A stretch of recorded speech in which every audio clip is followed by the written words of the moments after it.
Hello everyone and welcome to my presentation about my webquest on demand and supply. My name is Jyoti Rani and I am a teacher by profession. I will take you on a tour of my webquest and explain and demonstrate how it can be used as a teaching tool in the classroom. To go to the webquest, you need to copy and paste the link above onto your address bar.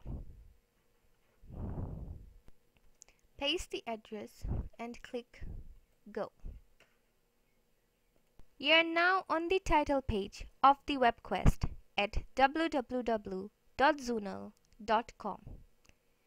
On the title page, you can see a brief description of what the webquest is about.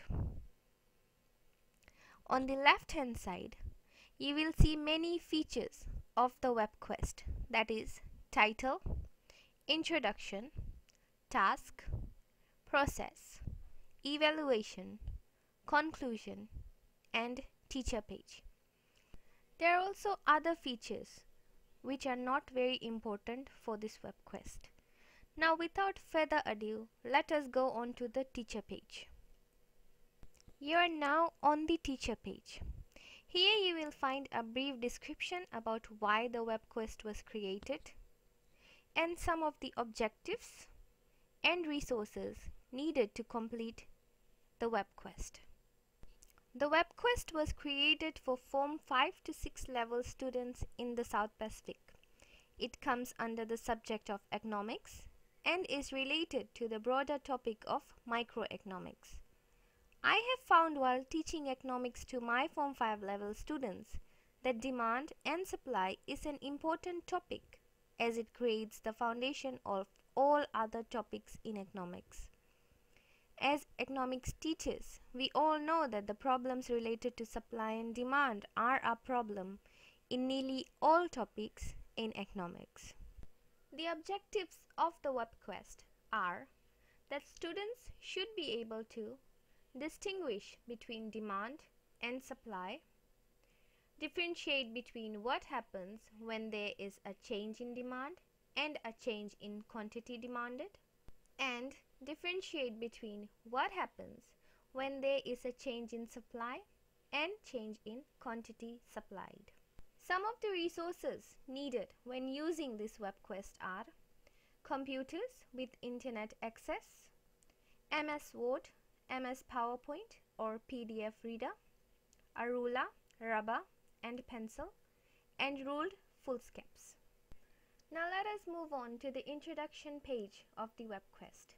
On the introduction page, you will find an image to capture the students' attention. There is also a short story. The story is about Janet, who went shopping and was faced with the problems associated with demand and supply. At the bottom of the page, you will find a video that explains about supply and demand. Now let us move on to the task page. On the task page, you will find 3 basic concepts that students need to know after completing the webquest. The concepts are: number 1, demand, supply and equilibrium. Have a good understanding of supply, demand and equilibrium, and know what surplus and shortages are and when and why do they occur. Number 2, changes in demand. Distinguish between changes in demand and changes in quantity demanded, and know the factors that influence a change in demand and how these factors initiate a shift in the demand curve. Number 3 is changes in supply. Distinguish between changes in supply and changes in quantity supplied, and know the factors that influence a change in supply and how these factors initiate a shift in the supply curve. Now let us move on to the process page, which enables the students to solve the problems on the task page.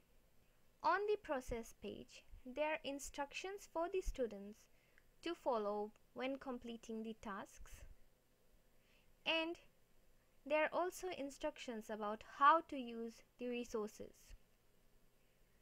They are then given the tasks, which are divided into 5 parts to make it easy for the students to understand and complete. And resources are also given in the forms of slides and videos which they can see and answer the questions. For example, task 1. Find out the difference between supply and demand. The resources are slides and videos. Here they are required to watch the videos and slideshows to find out what demand and supply are and concepts related to it, and look for the question number that they are supposed to answer and write it down. There are 5 questions. What is demand? What is supply? When is the market at equilibrium? When does shortage occur? And when does surplus occur? The students will find answers to the questions while viewing the videos and the slideshow. After completing task 1 and writing down the answers, they can proceed to task 2.